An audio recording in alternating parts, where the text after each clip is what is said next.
Today we will configure and deploy the reporting engine in PowerProtect Data Manager. Before we begin, please ensure that you deploy the reporting engine on a separate virtual machine. The vCenter server must be added as an asset source from infrastructure asset sources. The virtual machine requires 500 GB to function properly.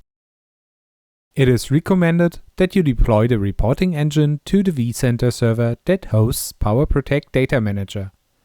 To verify the hosting vCenter, click on the Settings Hosting vCenter link. Provide the details for the vCenter server that hosts PowerProtect Data Manager, or select the hosting vCenter server from the asset sources. Now let's start the process. From the Data Manager UI, select Reports, Reporting Engine. Click on Configure. The Configure Reporting Engine dialog box will open. In the Configure Reporting Engine dialog box, complete the required fields.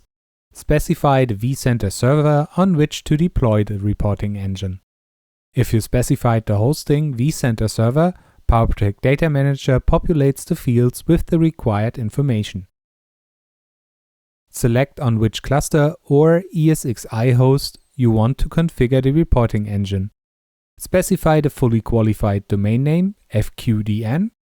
Note that only IPv4 addresses are supported for IP addresses, gateway, netmask, and primary DNS.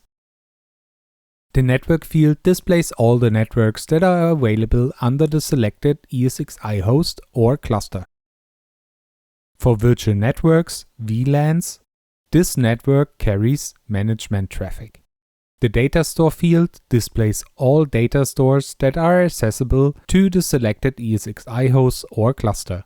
Select the data store. Click on Deploy. PowerProtect Data Manager starts the configuration process. Go to Reporting Engine to check the status. You can also go to the System Jobs window to monitor the progress of the configuration job. When the process is complete, a notification appears in the Reporting Engine window to indicate that the configuration is successful.